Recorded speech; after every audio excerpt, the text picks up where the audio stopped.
Good morning. We're back at it. As you can see, I've done a lot of work here so far. I leveled out my trailer as best I could. It has a slight bow to it, so it'll be off like 0.1 here and 0.1 back there, but level in the middle. But really what I'm wanting is, mostly just level in the back area as far as the trailer is concerned. Now I'm setting up my frame, and this is what I've done. I've put a crossbar on it, as you can see, welded it to that. Never mind my little booger welds. New welder's going to be here in a couple weeks. So, let me get up here. Good old-fashioned bubble weld. Sorry, bubble level. Still early. So anyhow, working on that. Going to take that jack, the scissor jack, out. I'm going to put this upright on it. I'm going to weld that solid so that won't move. Then I'm going to come down this way, do the same thing, and make sure this is all good and solid so this won't move. This is approximately where the back half is going in. So I should have a good stable frame for when I cut and take all this out. Now, I did my centering off my rear end this way with a plumb bob, dropped it down, centered it,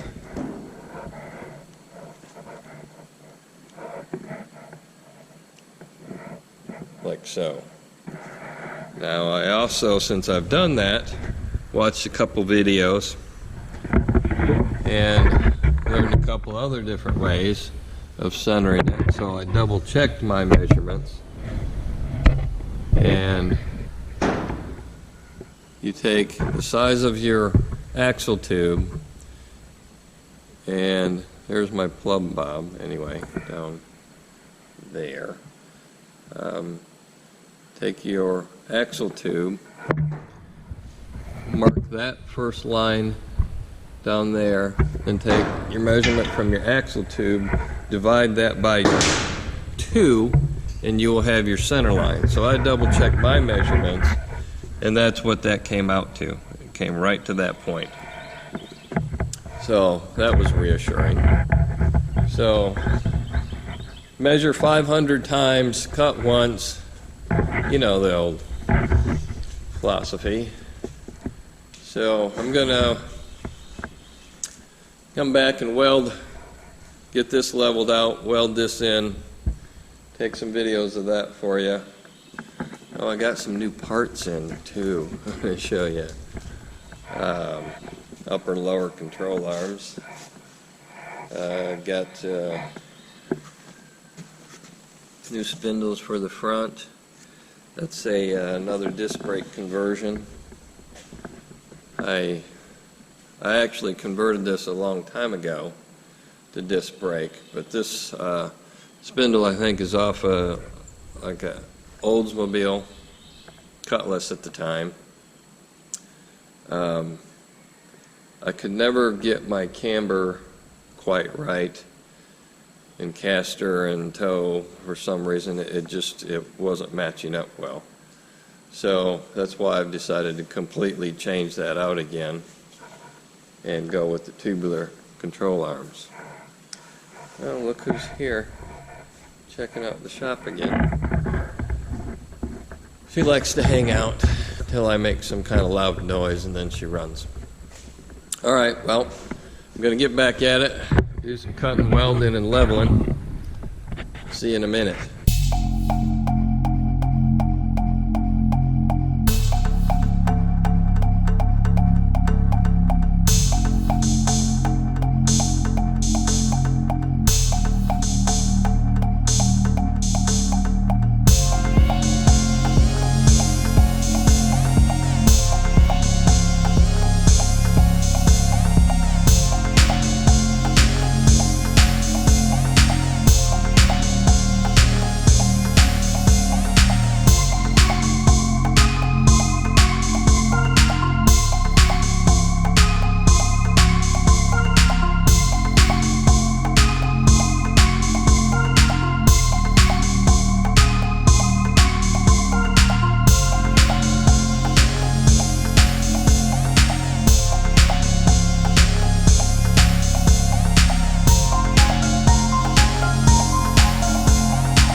off the frame, got this bar under the frame,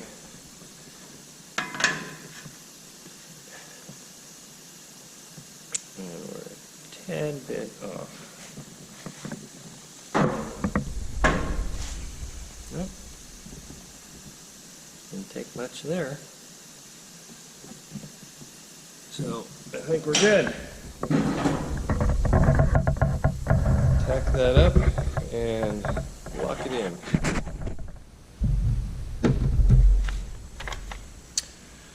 Now what I'm doing is, I don't know if you can read this or not, adjusting the tie rod ends to get 21 inches center to distance for each assembly. Anyway, what I'm doing, with the tie rod ends in, put the tie rod end in so that you show about 5 threads. Okay, put your bolt in.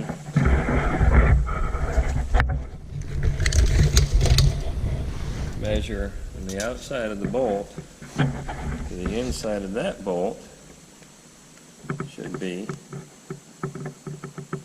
roughly 21 inches, and it is. That would be 21 inches from center to center. So I'm going to continue putting these together. I'm going to set them up on the frame over there so I can get my proper measurement.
By this measurement's 23 and 11/16, and I have to add the front cross member, which is 2 inches. That'll be 25. See, 2 inches. That'll be 25 and 11/16. I measured from my center line to here with a plumb bob, and that put me here to the front of that tube, the cross member. So which means I would have to come back 2 inches and then cut here, which makes a lot of sense as far as brackets and lower control arms. Anyway, according to that. Now I watched another video of a gentleman doing a back half on a 1968 El Camino, and I heard him mention 27 inches. So And I was going to do this mock-up anyway to give me an idea of where I need to be. Well, according to this, I need to be at 27 inches. So the center, my center line here, in the front of this tube, 27 inches. So I'm glad I double checked and triple checked and watched some videos, get different ideas, and that's Kitty in the background, wandering around. So that would have been not so good had I cut this off in the wrong place. So I'm going to do some more measuring. I'm going to also, I needed to know where I needed to be here so I could put this other support in and weld this down like I did that one. So, going to do some more measuring, weld this up, and we'll be back. Pas de soleil, pas de soleil, pas de soleil, pas de soleil, pas de soleil, pas de soleil.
Locked down. I think that's about as level as you get. Then here, that's what we're going to have. Booyah! Awesome. This, I found out, has a little bow to it. But that's okay. We'll work with that. That's why you got to take measurements, angles from every place you can. Just make sure they all basically match up. Now I put this bar the same distance on both sides just for a good reference. Also used that down in there, right there. Ran a plumb bob through this hole, measured it on both sides. So I'm exactly the same spot on each side, as well as here. I did a plumb bob in that hole, body mount hole, measured back to that, and measured back to that. So I'm equal.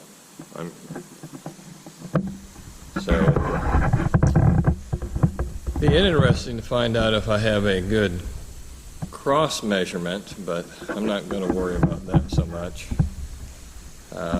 I'm level, and that's what counts.